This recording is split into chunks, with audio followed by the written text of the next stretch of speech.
It seems that even poor Jesus can get frustrated sometimes. You can almost hear the ache in his voice as he's surrounded by these examples of maybe not a total lack of faith, but at least a limited faith. And so he says, "Oh, faithless generation, how long must I be with you?"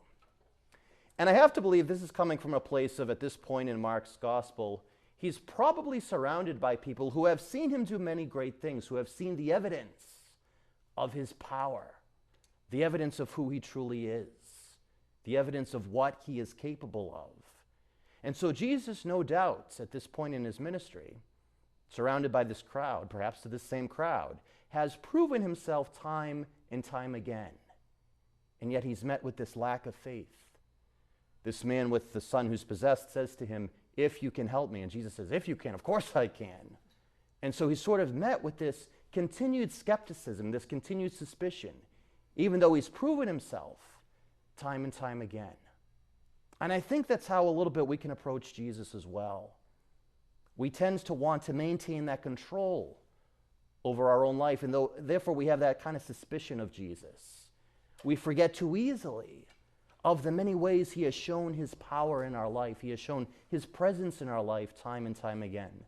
And so we are reluctant to truly trust our own inner demons to him, to truly trust that he has the power to accomplish good out of the worst evil.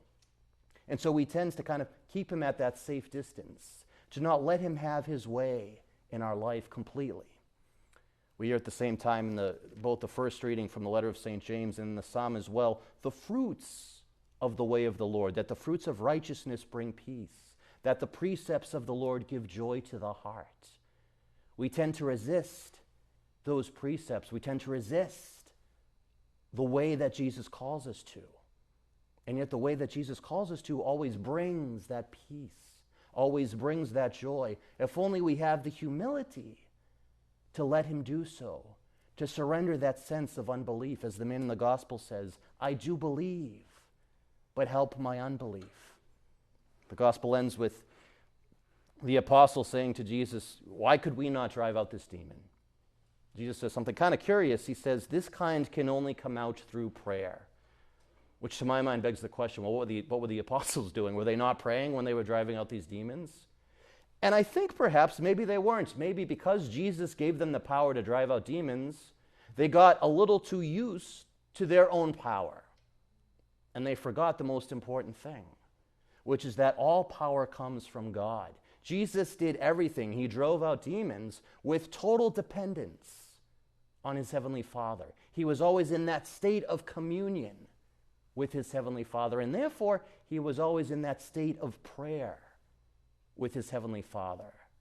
And that's where that true authority, that true power comes from. And I think maybe that's what the apostles forgot. And I think maybe that's what we forget. We try to get through life. We try to conquer our own inner demons by our own efforts, by our own power, without God, without prayer, without that total dependence on our Heavenly Father. And that is when we fail. And so it is only by surrendering our life, giving God that total trust in our life, allowing him to fix our unbelief, letting those precepts of the Lord give us joy, that we find that joy, that we find that peace that we crave. And so as we turn our hearts to Jesus today, as we continue this Mass, let us offer that same prayer, those same words that the Father in the Gospel speaks, that we too may have that humility of heart to say to Jesus in all sincerity and all humility, "I do believe, but help my unbelief."